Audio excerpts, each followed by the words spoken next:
Welcome to the Beer N Bulldogs. We're here to celebrate the American Pit Bull Terrier through history, responsible ownership, and appreciation. All discussions are for legal, ethical, historical, and educational purposes. No illegal activities ever. We stand firmly against animal cruelty and dogfighting, both of which violate the Animal Welfare Act of 1976. Let's keep it positive and give these amazing dogs the respect they deserve. Cheers!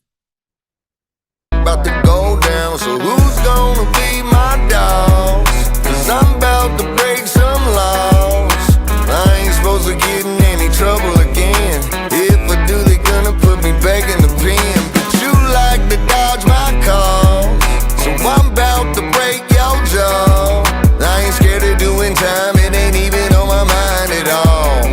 So who's gonna feed my dog?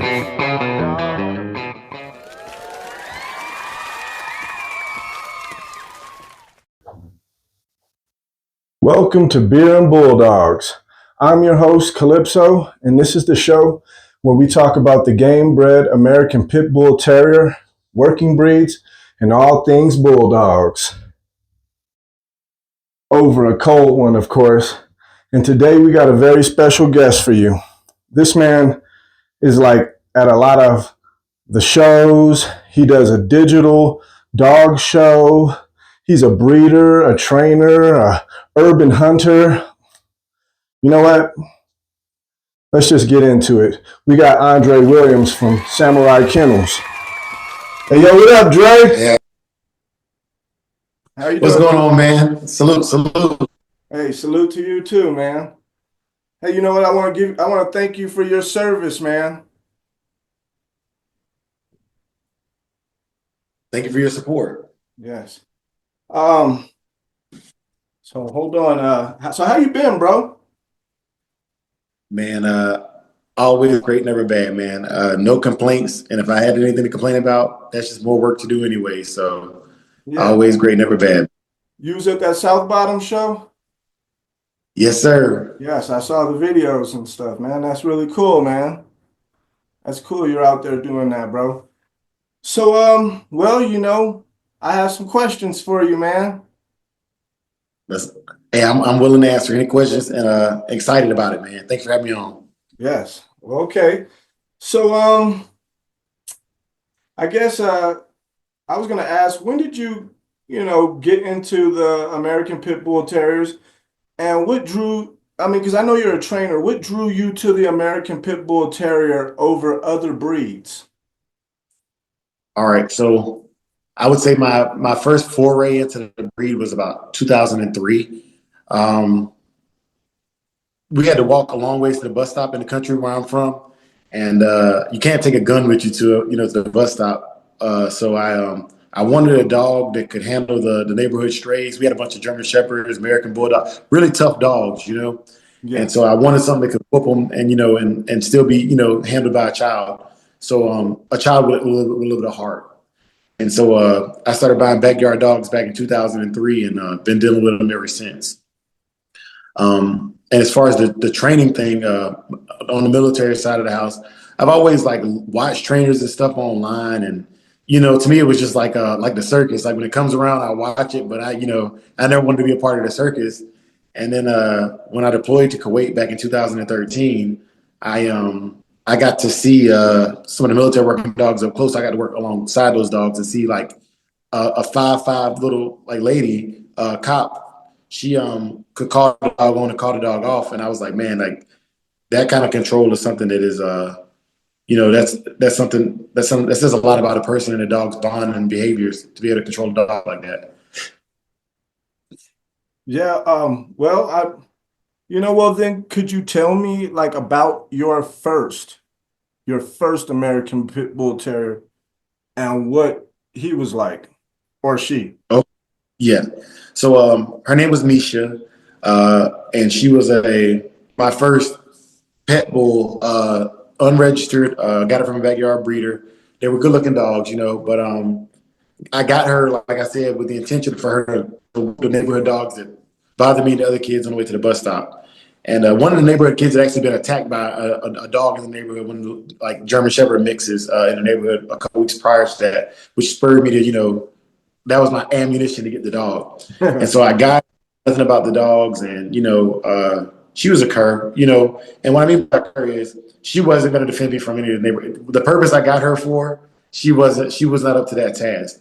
And so I ended up going through about 5 more, backyard dogs like that over the next 2.5 years. And mind you, I'm only a teenager at this time. Yeah. And but her, she was beautiful. And the one quality she did show me was, even though she was not good enough to task for what I needed her for, my sister and I got an argument, and the dog got between my sister and I, started baring her teeth. She was probably about 12 months, 12 months, 14 months old. And she showed that kind of like tenacity of, even though I don't just go off like the average pit bull and will just, automatically, kind of have the animal aggression. She wasn't going to let anybody either, and that locked it in. You just, because it's just something in their blood. They just love us, man. And even though they may not be, like you said, it might be a cur, it still has something in it that says, I'm going to defend my family. And I'm going to say one thing, if you have any dog, one of the few, I'm going to say dogs that's going to defend you. American Pit Bull Terrier is a good one to have. Yeah. So you've worked in obedience training, conditioning. I wanted to ask you what was urban hunting, because I saw that on your page, urban hunting. Yes, sir. Yes. But I was also going to say, what would you say would be the most skill for a well-rounded APBT, as being that you're a well-rounded guy when it comes to the dogs. You know what I'm saying? You're not just like, oh, I just just run with them. You do a lot of different things with them. So what do and I do want to know about the urban hunting. I wanted to ask about that too, but I was going to say, what do you think makes a well-rounded American Pit Bull Terrier? For me, I'm a I'm a I'm a traditionalist in certain ways, right? Yeah. Like the dog, even though I teach my dogs to bite people, my dog is not human aggressive. Yeah. So I think it needs to be able to show dominance or aggression towards four-legged creatures that it's not trained to tolerate. And I also think that it needs to be tolerant of all human beings until they show themselves to not be friendly. Yeah. Number one thing, that like I'm a traditionalist in that regard, and regardless of what kind of training and stuff I do, and anyone who's seen my dogs at the shows, my dogs are exactly that. You can walk up and pet them, but I can say a word and make it bite you like that. But they are, without training, they are traditional to the breed standard. Nice. Since we're on that topic right there, do you think that dogs have more of I think the word I'm trying to use, you might know what I'm saying, intuition, when it comes to knowing if somebody is got harm for you, you know what I mean, or trying to sneak you or something like that? You think that the dog notices that more than us humans? And I want to give the why behind it. That's a very, very, very profound question. And in the last 12 months, I've learned some things from the training side that I wouldn't have learned just dogging. And so I learned about dogs that do like epilepsy and things like that, because I'm getting into more of the service animal work as well. That's something I'm not really skilled at yet. And I was trying to find out, well, how do you teach a dog to restore an epileptic person going into a seizure? And the dogs can hear better than we can. And I was watching, weirdly enough, I was watching a vampire movie, Dracula Untold. And the vampire hears the human's heartbeat increasing. And he was like, I can hear your heartbeat increasing. You're getting scared. Well, dogs can hear on a higher level than we can too. They don't need a stethoscope to hear your heart rate or your blood pressure increasing, specifically when they're in close proximity. So not only is it intuitive, but they have senses that reinforce that intuitive nature of the dog. You get nervous, your heart rate goes up, or my heart rate goes up. That dog over time learns, okay, every time Boston's heart rate goes up, something bad is about to happen. So it intentionally cues the animal. Wow. You know what? I never thought about that, bro, but I'm glad that I just asked that question, especially for my listeners out there who are probably, and dog trainers, period, but are into the American Pit Bull Terrier. I like that. So, Andre, what do you think the difference is between conditioning a dog for a show and conditioning a dog for, like uh for like doing some work, you know? What do you think Okay. is there a difference in conditioning a dog for a show or conditioning a dog for like a hunt or something? And I'm talking about like the conformation shows. For some people, there is a difference. For me, it is absolutely not. My first time conditioning my dog was when I bred my dog Saki, and he was conditioned in the same style of keep. And this is historically speaking, the same style of keep that Grand Champion Blackjack, uh, Rodriguez's Gator, my keep resembles their keep. And I was taught by some gentlemen that don't even speak English the keep of my dog's great grandfather, And so the same keep that they use, even down to the weight, between 46 and 47 and a half pounds, is what I strive for with my dog specifically because once again, even though I do non traditional things, I don't ever want to lose the foundation, right? And so I don't need to school them, but the workouts are the same. The slat milling is the same. The flirt poling is the same. The road work is the same. Uh, the raw diet is the same. Even my antibiotics and things are the same. So for me, there is no difference. And when you're talking about a standard that hasn't changed since 1909, I don't think I'm changing until the standard changes. Okay. So when you were, starting to get into the American Pit Bull Terrier, who were some influences that, you had along the way? I have a mentor. I can't speak on him. When he passes away, I'll finally open it up. But he's a family member. He Okay. saw me with backyard dogs, back in the day, doing what people did back in the day with the dogs. And he was like, "Hey, stop being stupid." So I got with him, and he articulated how to read a pedigree, what different bloodlines were, and he articulated to me the traits and behaviors of his bloodline. He ran pure red boy Jocko dogs from Mr. Carl Cruz and Mr. Carl Mims. And Nice. seeing those two bloodlines on his yard, I began to be able to see distinctive differences, even down to like the color, size, attitudes of the dogs. So he was a real influence. Mr. Richard Garcia, he's been on the channel before. He's another one that is a big influence of mine because he's like when he talks, it's just very very easy to listen to. Yes. Um, I have a lot of mentors, man, and if I would be on here for 3 hours listening to all my mentors because everybody bulldog is a mentor to me, man. Yes, and I really appreciate Schoolboy too. And I love those Mims dogs, man. I love Mims dogs, dude. I really do, man. So what do you have, was there any advice that you got from any of these gentlemen, or just it could be another fellow dogman that just really stuck in your head along your journey? Yeah, so with my talking to them, they all have differences of opinions. But what I look for when I hear people talk about what differing opinions is, what do they all say that's the same? Those are the things that I'm kind of unwavering on. Take care of your dogs always.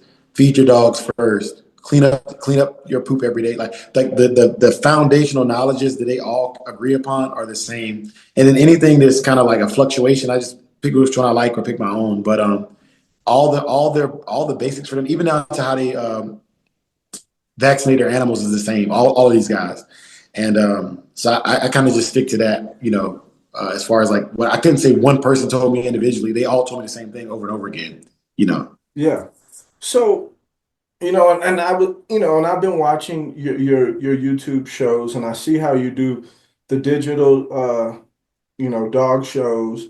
You're doing obedience training. You're doing meal racing. You're even doing photo contests and stuff like that. What made you want to start these events? So I like to go to in-person shows, man, but they're expensive. Like it cost me over $1,400 that round trip going to South Louisiana and back for South Bottom, right? And I mean, Yeah, was it enriching? Was it worth it to look Mr. Boudreaux in the eye? Yeah, it was worth it. Yeah. It was. I'd do it again. Yeah, it's cool. But there's a lot of other breeds that get sponsorships, and they get to do those things, and they actually get rewarded for doing the right thing.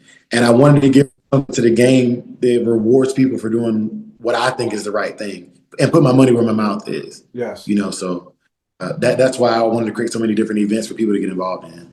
Okay. So let's talk about Samurai Kennels and the brand that you have. What sets you guys apart from other kennels that's out there right now? And I was going to say one that I was going to catch on was the fact that you say, I don't want to label my dogs the same name as other people do. I'll let you go ahead into that, but I really liked when you said that. Yes, sir. So I would say there's the only difference with Samurai Kennels and any other kennel is there isn't one. It's the mentality, the Mamba mentality. A lot of other guys won't tell you their secret. I'll tell you everything I know, and it's because at the end of the day, I'm a staunch competitor, and it's not arrogance or cockiness because I don't say it, but you broached the question, so I'll give you a true, honest answer. Yeah. Nobody's gonna outwork me, and nobody's gonna outwork my dogs. And so it doesn't matter what I tell other kennels. It doesn't matter what they do. You're not gonna outwork me. And say what you want to say, but until you beat me at the things that I do, I'm not. I don't care. I got kennel blindness. Call it whatever you want to call it. But I love it. being as new as I am to the game, I'm gonna yield results, man. I'm gonna kick some ass. You know, pardon my language. Yes. Yeah. No, hey, you can say whatever you want to say on this show. You know, I was just listening to my pastor, and he was talking about ET, and he was trying to explain ET to some of these guys, but he was like using his mottos. And not everybody in the church knew who E.T. Eric Thomas was. I don't know if you know who I'm talking about. Do you know Eric Thomas, the motivational speaker? Yeah, yeah. Okay. And I just like, after I looked at him and I said, E.T. is a different type of beast. I said, he's one of them guys that are just going to go all out, and like David Goggins, these certain guys like that, it's just in their brain. It's like, they're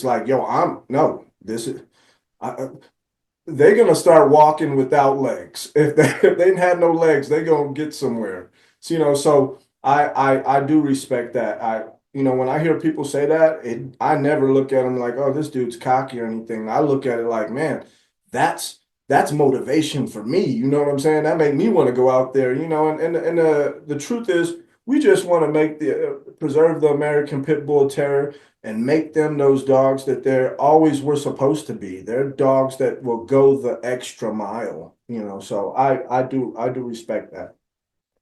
So I saw something else that said, and maybe I was wrong, that you also provide transportation. Yes, sir. Training, and obviously you said you'll get any information somebody needs to know, you're going to tell them. So I'm going to say mentoring. What's one service people overlook that they could really benefit from, like, coming to you, that you say, hey, man, wish more people would, come at me about that? So as far as the dogs go, like I'm a pretty business oriented person, so it's all on my website. But I would say I build pedigrees, like just online pads for people, and all my people, like the people that I built them for, they always come back because I'm very simple to get to. I always edit in the disclaimer whether they ask me to or not, and if they ask me how to read a ped, how help me look at this pedigree, help me break this down, that those are things that I like. Everybody doesn't understand it. I register their dogs with. My dogs were originally BFKC registered, Bonafide Kennel Club registered. And I know about, I went and got them registered with the APBTA, so I know the process about dual registering, things like that, like just like the little things people overlook because most people that have already done it, they already know how to do it. But every tax season, a new draft class enters the game. Yes, yes. Yeah. You said Bonafide Kennels, and man, you know what? Maybe I should just ask this question. The old Yeller dogs, because that's what I was going to say when I said you set you apart. Was that, because when I used to say American Pit Bull Terriers to people, of course, the first thing they thought, because I mean, I'm gonna say on the West Coast, there's probably a lot more blue dogs running around than the game bred on the West Yeah. Coast. So a lot of people mistake the blue dog for the American Pit Bull Terrier. And listen, I don't argue with them when they say it. I don't even, I try to let them know. I say, hey, man, that's an American bully or something like that. But if they don't get it, I don't argue with them. I just tell them I have a game bred American Pit Bull Terrier. But sometimes it's like, man, how do I get them to know the difference? And then I heard you say, you know what? I didn't want to name my dogs just the American Pit Bull Terrier. I wanted a distinction on what my dogs are. If you want to dig into pedigree and figure out exactly what I'm saying, but I'm gonna use the old Yeller dogs. Um, what I mean, is that what was going through your head, or I mean, what was going through your head? I wanted to know when you decided to do that. Oh, it was a bunch of different ideas. People saying I shouldn't do bite work, or people saying my dogs are this, and then people saying, you know what? So I wanted to remove myself from the equation because I'm genuinely happy with my dogs. Call them what you want to call them over there, but just realize that when I pump them, whatever I'm doing, I don't need anybody else's accolades to pump good dogs. You know, No. like these old yellow dogs, that's what they are, and when people see them, because half the time, like you said, people can't identify real pit bulls anyway. So, like, they're already misidentified. Yeah. They're already, but at least with my stuff, it comes Shogun certified, which means it has the basic obedience down pat. Depending on whether you want a housebroken or not, we do things like that. All the different things. It starts off as just another purebred American Pit Bull Terrier, but what we do with the dog and what we put into the dog, that it's like it just raises the ups the ante on the qualities of the dog. But it's nothing different. Like my dogs are just genetically speaking, they are Jeep Rascal Red Boy on top of Frisco Spike. That's what they are. I can't change them genetically, but epigenetically and with the things I do with them, we're steering in the direction we want to go. And you can't tell me what to do with my old Yeller dogs. You can tell me what the American Pit Bull Terrier standard is because that's a written standard. But I'm writing my book here. You know what I'm saying? Yeah. So nobody can tell me how to live my life. Hey, I respect that, brother. I respect that. Yeah. So what made you said Red Boy? Did you say Jocko Rascal? Red Boy Jeep Rascal. Oh, Jeep. That's right, Jeep. What made you choose that blood over, any other blood that's out there? I was kind of curious. Man, your questions are money. So honestly, growing up where I grew up in Carolinas, it was Red Boy Jocko or nothing. From Yes. the southeastern North Carolina, that Waccamaw Lake area, that's what it is. Mr. Mims, Mr. Tant, Mr. Cruz, that's what we ran. Just amount like crossing up those three strands of Red Boy Jocko, maybe some termite here and there, and a little bit of bolio, a touch of bolio here and there, right? And so when I left the Carolinas, I kind of fell out of contact with guys that had that blood the way that I grew up watching it. And so of course Mr. Garner makes his dogs readily available to the public. So I went and got some Frisco Spike blood. All right. Good. I got it. Good. Loved it. Good. Loved it. And when I got to Texas, this was a female. Her name was Bacardi. That was the start of the old Yeller line. So I got to Texas, and I don't know anybody from Texas, but I'm stationed there. I was a drill instructor there for years. I was looking for a stud. She's 2.5, 3 years old. I needed to find a stud. I want a male. I never wanted a female dog. I didn't want to breed at all. I wanted a male dog to do all the stuff that you see me doing now. And so buying a female actually set me back a whole generation. But it forced me to breed, which made me learn more about the dogs, right? And so I started putting out ads, and like I was looking at pedigrees, and the pedigree didn't look like the dog, or the dog's pedigree looked nice, but the dog was ill shapen. I like a good looking dog. Like I like a dog that meets the standard. From across the ring, it should look like a pure American Pit Bull Terrier. It should exude confidence. It should be spry. It should be alert, not aloof. All of those things, and all the kennels I was looking at, man, they had dogs that were super aggressive. Dogs were just not conformationally sound. They weren't good. They didn't look good to me. Yeah. They didn't look good to me. So I met Apache Kennel, and he had pure Joe Woodle blood dogs crossed to a Pit Island Jeep Red Boy Rascal dogs, and that's all that's in the pedigree. And all of those dogs behind that dog, I knew nothing about them. So I started researching Grand Champion Blackjack, Rodriguez's Gator, White's Tab, Jeep, Honey Bunch, and the Honey Bunch is what sold the dogs to me. So upon my research, I found out that Honey Bunch was the daughter of Bully Son, granddaughter of Eli. Well, the first bike stuff, what brought me there was Chinaman also being a grandchild of Eli down from Eli 2, and also having Bully Son on the bottom side. So I was like, okay, the Red Boy stuff I know from Carolina. The Eli Bully Son stuff is what I currently have, so it kind of blends together. And I'm not familiar with the Rascal, but I see that the Rascal's coming down off with a Crenshaw as well. So I was just like, let's give it a shot. Gave it a shot, and I haven't turned back since, man. I haven't turned back since, you know. So for any of my audience out there that does not know how to read pedigrees, because you obviously started reading the pedigree, and that is something that a lot of people, like I said, I think a lot of, when I hear guys say, oh, I ain't worried about the pretty peds, and now don't get me wrong, I understand, because I respect. A good dog is where you find them. You know what I'm saying? You may find somebody with a backyard dog and you just going back there looking around like, what the heck? He lives in a junkyard. And then all of a sudden you see that dog and you're just like, man, this dog right here is phenomenal. And it happens. So I do respect when people say a good dog's where you find them. But I look at things, like, if you want to, find that dog that you really are looking for, and you're searching, you're gonna go read a pedigree and try to see where that dog came from, who's his mama. It's just like looking at, you go meet a chick and you go see her mama, and you're like, wait, hold up. And then you start looking at her, you say, oh, whoa, she gonna be looking like her in 20 years.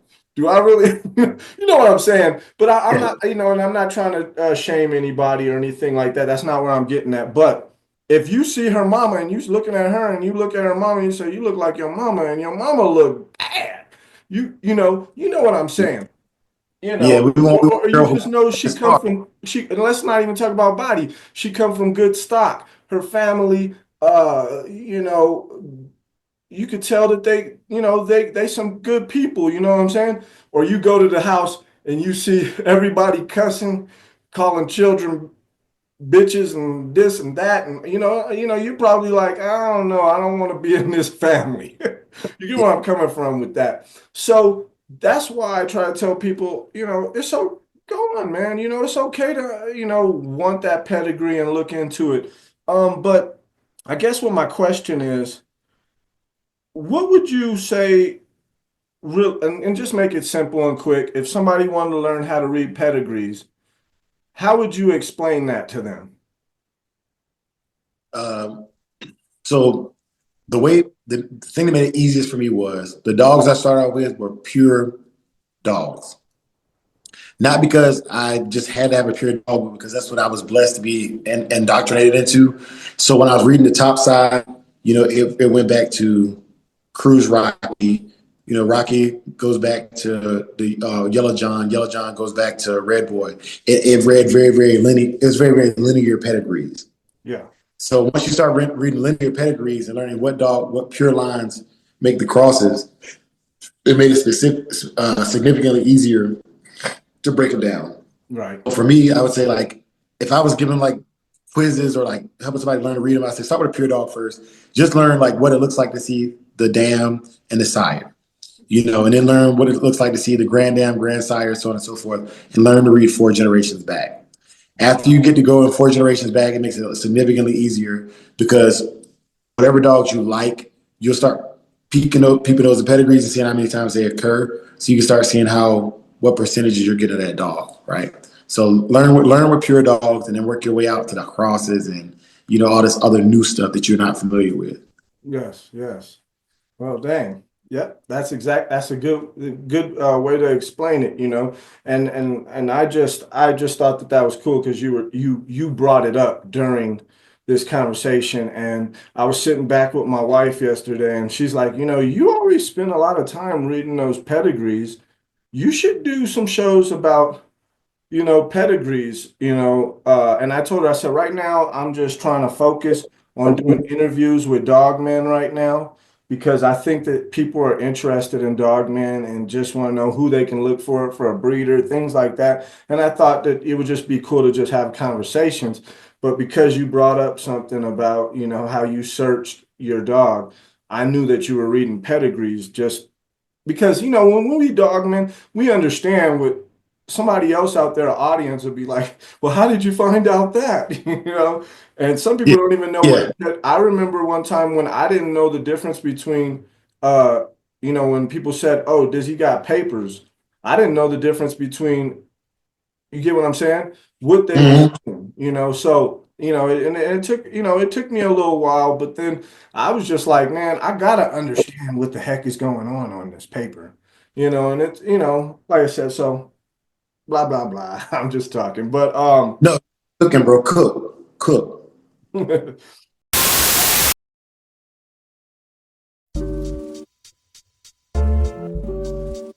But so this is the part of the show where it's called Quickfire Questions, where I just throw a question at you and you just answer which one is you lean more to. Okay. Yeah. So treadmill or carpet meal? Carpet meal. You care to explain why, or you don't have to? No, absolutely.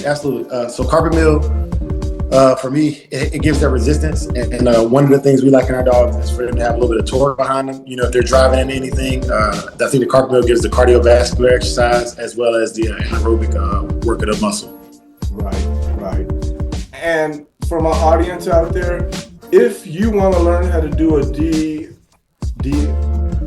do your own carpet meal and build one yourself, you can actually go on to the Samurai Kennels page on YouTube and learn how to make one. He shows you. Okay, so I thought I'd put that out there. Thank you. Okay, how about a collar or a harness? If I can only have one, it would be the harness. Okay. And you don't and you can always throw both out there if you feel like it, but do or die is gonna be a harness for all the work I do.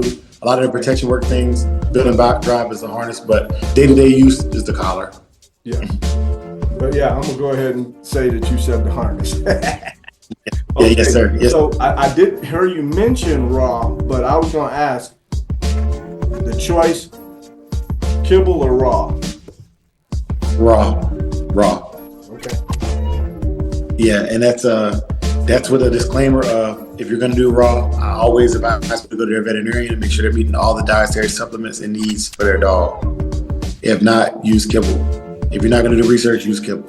I'm glad you said that, because I think that there's a, and I'm not going to say all dogmen, but I know that there's a few dogmen out there who, when they hear me say raw, they're like, why would you use raw?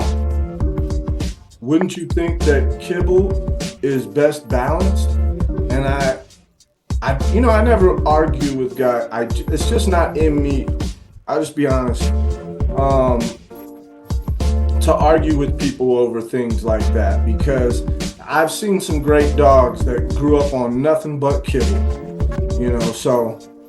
But I'm a both guy. I use raw and kibble. So okay, how about the chain setup or the kennel run? I prefer a chain setup, but they're not lawful where I'm at, so I have to use kennel run and crates. But I prefer the chain setup. Okay. It's more secure. I dig it. How about tug of war or fetch? Fetch.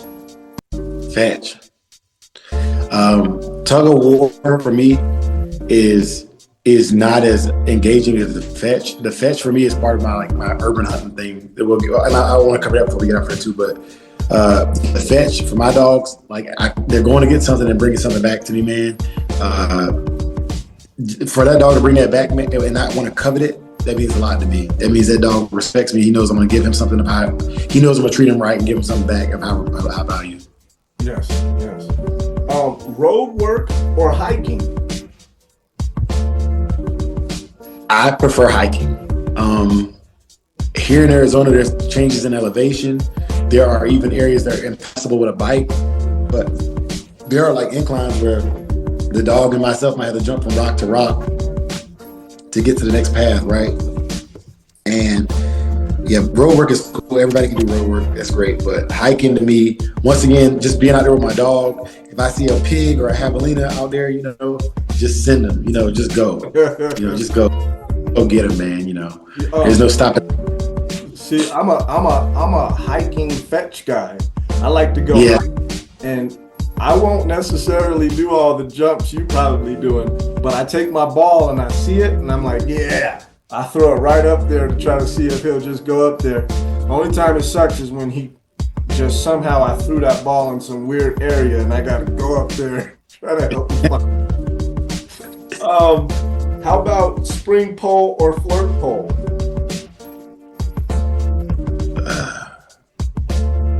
You ever seen Drink Champs before?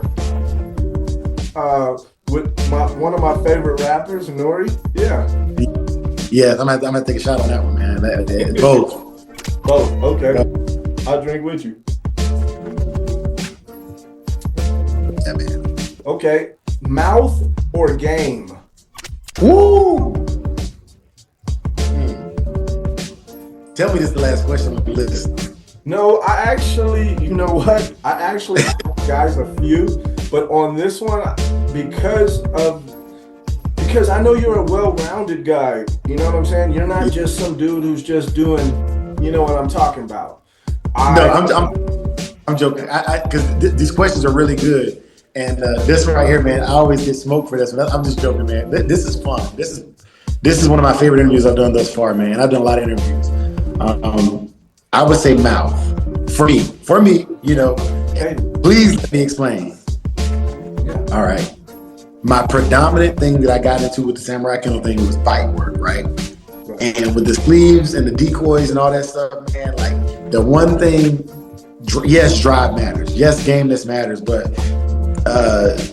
a dog that can bite, like there's nothing that makes me more proud of. I take a dog there and he bites somebody in the suit and they're like, man, like even through all that padding, I felt that, I'm bruised or he broke skin. Like, yeah, we bringing them jaws of life out here. That makes me happy. That gives me genuine pride in my dogs. Because I like a dog with a good mouth. Yeah. Okay. I do know some secrets on how to make a dog bite harder and how to work their jaws. But I will say, using those pads and getting them in what you're teaching them, it puts a drive in them too that makes their jaws start to bite harder. Because when they know that the guy's actually feeling it and they're screaming and things like that, they're just like, they have brains, they're not dumb. They start saying, hey, if he doesn't feel it, they notice too. Like you were saying about the heart race, I'm guessing I'm starting to catch on to even more of why. But I'm sure that they know that guy felt something. If they're hearing it, they know he felt something. If he didn't feel something, they're like, wait, he didn't feel this. Just like a boxer or something like that. You hitting the dude and you see him you're like, whoa, that dude did not feel this. Yeah. I'm gonna have to cock back on him, make sure he feels it. Cause I was just talking to one of my buddies, and he was talking about how he was like, man, somebody that we know. He was like, dude, he ain't a good fighter, but bro, he was like, dude, I just kept hitting this fool, and he'd hit the floor and get back up. And he was like, I'm thinking to myself, like, dang, fool, what the? That? You know what I'm saying? You got to try to hit him harder. And that same thing with the dog. I'm sure they think just like that. Let's keep going. I wanted to ask you, this is a question I don't really ask guys, but weight pool or mill racing? I'm gonna go with mill racing. I'm gonna go with mill racing because it's I think with weight pull, both of them can cause injury to the dog. Let me put it out there. But I think you're less likely to cause injury with a mill than weight pull. Like I bought a harness myself that was too large for my dogs before, you know, and it came from reading and talking to people who do it more. It's a lot easier to put a dog in a mill and let them go, you know, safely. Okay. Also, the mill, it's easy to set it up. Okay. Set it up, Again, yeah. I got one more question for you that's not my conventional, I guess my conventional ones I usually ask guys. Dog show or urban hunting? That would be the word I want to use. Urban hunting, man. So the urban hunting thing, I grew up in a county where 1,700 people, you literally, if you left your trash can out by the road longer than it took for the trash man to collect it, there would be raccoons and possums in your trash can all the time. I'm talking about daily. Families of these, pigs, coyotes, everything. And so the dog show is cool.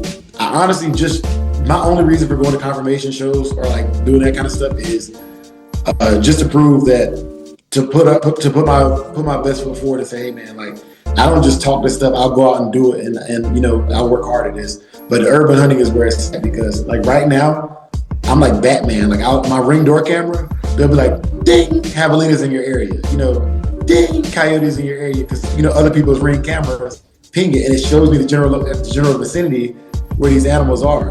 And man, you know, it's like them jump out boys, man. I throw one of the dogs in the car. We drive to that area, you know, bright beam zone. See if I can see the lights, the eyes glowing in the dark. You know, try to use the vehicle to push them along like one of the. We have like 6-foot privacy fences to go around the neighborhood. Try to flush them to one of the privacy walls at the edge of the neighborhood so the dogs can run them in a straight lane. You know, that man, it's adrenaline rush, man. That's fun. That's fun. I don't want to tell everybody that I be doing the urban hunting too, but because we don't have many raccoons around here. Oh man. But there's a lot of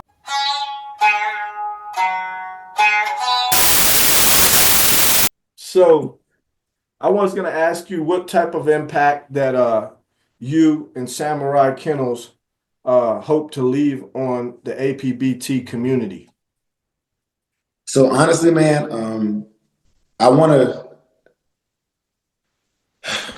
I always say I might not change the world, but if I spark the mind of the person that changed the world and I play my part, I want to be like, I want my name to be mentioned synonymously or in the same era with Colby or Carver or Boudreaux, in the standpoint of where I have my own thing and I have my era where it reigns supreme. And one of the things I wanted to bring up that you just said that really stood out, man, is that I like to go with what works. And you mentioned Chinaman, right?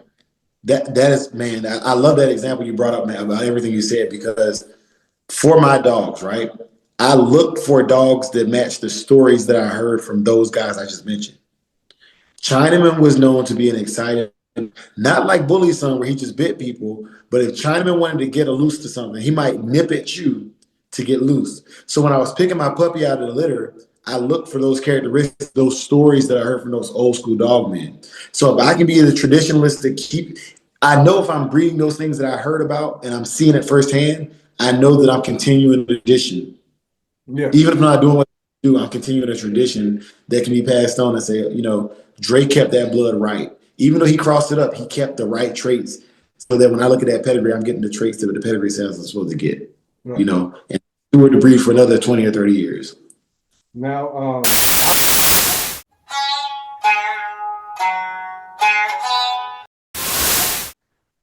but you know, hey man, I've been drinking, so don't get mad. Yeah. Cheers. Yes, cheers, my man. Hey, if you could change one misconception about the American Pit Bull Terrier, what would it be? It would be that the dog is only good for one thing. That would be the misconception. This dog can do. I genuinely believe, this dog can do everything every other dog can do plus whoop. I believe it, and I would say that's my mission in life is to prove it. So yeah, like these dogs are not. They're one trick ponies. They're not. And if you believe that, breed that way and stay away from me. Yes. Yeah. So you've heard of the top dog competitions and stuff? Yeah. Yeah. Well, I'm sure you know that the American Pit Bull Terrier is definitely, if you've watched any of that show, is definitely able to do things that they weren't even supposed to do even back in the days. You got dogs flying. Like, what the heck? You got people tell me, oh yeah, well, this dog, it runs up the wall. I'm like, you don't believe pit bulls can do it too? They got competitions where they can run, listen, so we was talking about Bart, that fool climbs in trees. Yeah. I was like, what are you doing? He's just up in the tree one day because I put his toy up high. You know what I mean? And I let him off the chain because we was gonna get to work. I turned around and the dude was up in the tree.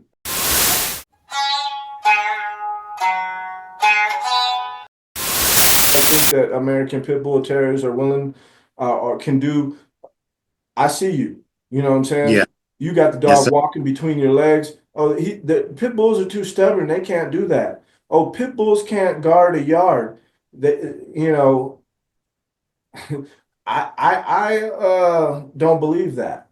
I don't believe that. Just like you said, they are so eager to want to please us. Take the time.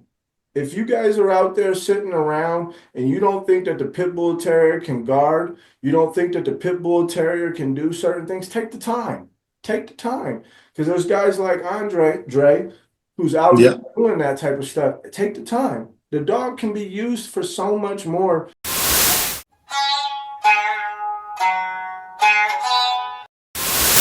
that's why I think it seems to be like they turned out to be some of the greatest dogs. Yeah. Yes, sir. They just seem to progress and progress and progress. And people, I've heard of a lot of different competitions that are out there now that pit bulls are dominating in. Dominating. Agree. It's I think the struggle gives you the muscle to get through it, to hustle. You know what I'm saying? Like, so it definitely. Thank you. That was the right thing to say.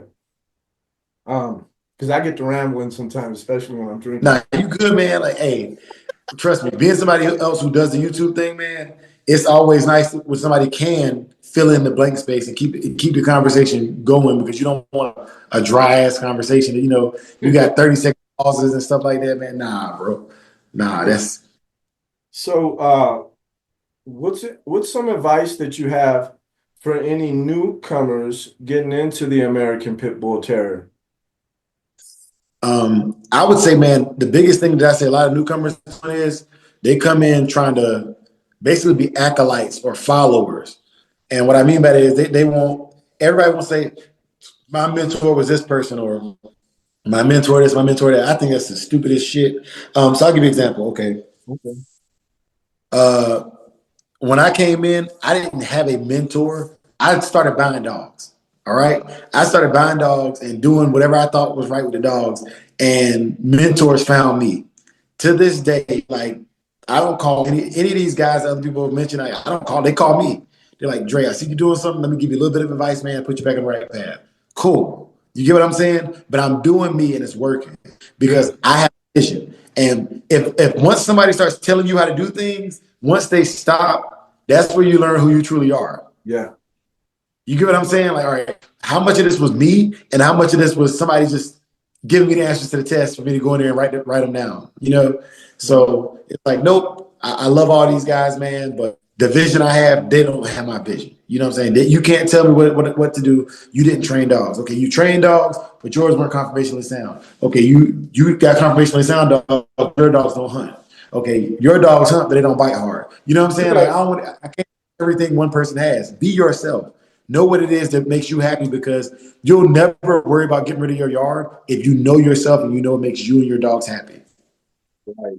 And And I'm gonna just say off of what he just said, that probably was the greatest, uh, probably as I've hearing this show, doing this show, and I haven't been doing it too long. I'm sure you've probably seen my me doing my thing right now, but that was Yes, probably sir. one of the greatest things I've ever heard because you've heard the term idols become rivals. Yep. And I Lived think it. I think that's because a lot of people put too much on it, you know.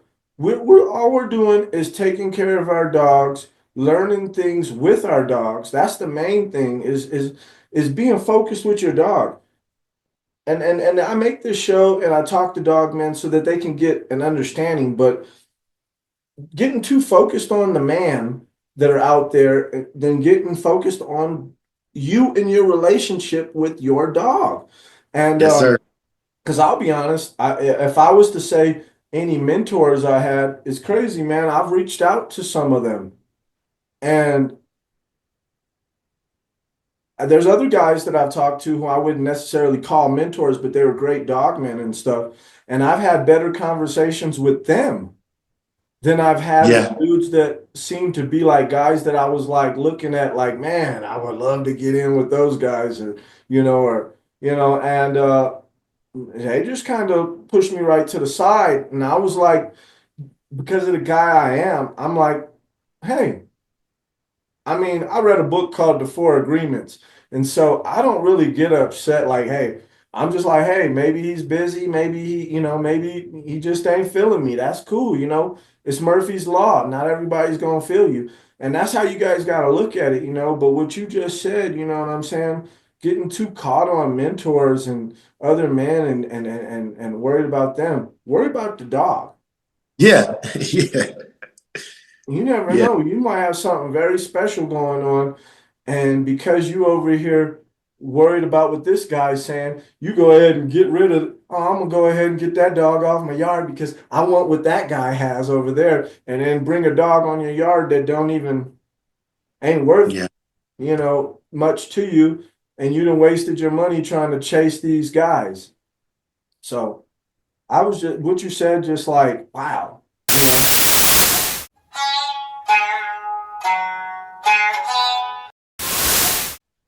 I would say, man, the four agreement one. Um, okay, we're seeing the movie Tombstone. Yeah, of course. Okay, Of so course. when I talk to people, man, I start listening to them, right? And I would say the connection is, yeah, we're both podcasters, but the second thing is I listen to you and you're self-aware. Nobody can be around me that's not self. I will annoy you if you're not a self-aware person because I know exactly what I like. I've been in groups and I don't do group thing. Everybody says let's go to Hooters. I'm like, no, I'm going to Buffalo Wild Wings.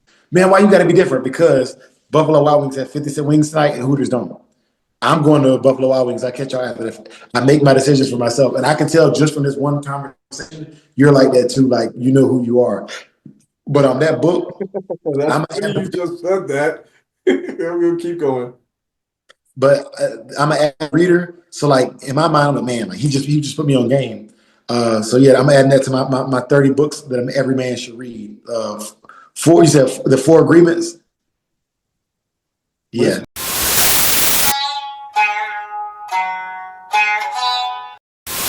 great, man. Well, I was just gonna say, man, on this show we do a thing, it's called people say give him his flowers.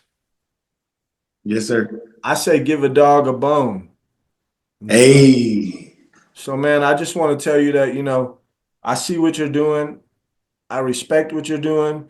Um, this is our platform these days, especially for people who don't know about the American Pit Bull Terrier, to explain the breed and what it's about. And I think that you're a guy who goes, you're well rounded. So if you want to know about this or they want to know about that, they want to know about this, and there may be some stuff too. If y'all want to know about that, stay away from me. And Yeah, and yeah, I, yeah. and I respect that, and I just want to give you, your respects and your props, man. Thank you. Thank you. Because I've been watching, and trust me, I watch everything. I watch Battleborn Concepts, and I heard you on there. You know what I'm saying? I've been watching, dude. Yes, sir. I was like, hey, how can I build a carpet mill? Type it in. Oh, there you popped up, and I was, seeing how you do obedience training and things like that, and it just shows me, more, and that's what I like to see is people who are trying to do more with the dogs. So yeah, man, I just want to thank you for your contribution and what you're doing. So you already know you're already doing something out there, brother. Cheers, man. Cheers. I'm out. I'm out. What are you drinking, by the way? It's a little something, something. Okay, okay. Say less. Say less. No, Yeah, no, no, man. no. That's what it's called. Oh, it's called a little something, something. Oh, yeah, Yeah. man. I So, will. I'll go ahead and do that and just kind of like throw it right there real quick because I yeah, don't know how they feel about it on YouTube. But yeah, it's yeah, called a little something, something. yeah, man. My beer of choice, Yingling, but they don't sell it past Texas. So I had a bunch of them when I went to South Bottom show, man. A real good time, man. Real good time. No, I've had that. I've had that before. Yeah. But yeah. So I don't really have an outro, Dre. I just So told, do you huh? mind if I give every show I do the Christian word at the end, man. Okay. And I'd be remiss if I didn't ask, would it be proper for me to do the Christian watchword on here for us to get out of here? Yeah, go ahead. Yes. For all of y'all who are so inclined, if you will, bow your heads with me. If not, feel free to leave. It's not going to hurt. It's not going to change our relationship. But for those who will, bow your head with me, and I'll give the Christian watchword. May the Lord watch between you and me while we're absent, one from another. Amen. Amen. All right. Well, from Beer and Bulldogs, till next time, cheers. Oh, you Cheers, know bro. what? I Thank you. ain't gonna do that. We're gonna go back because this is the type of dude I am, and we've been vibing. Is there any places or any platforms or anything that you would like to tell my listeners to check you out real quick? I'm Samurai Kennels on all forms of social media, man. I'm very consistent.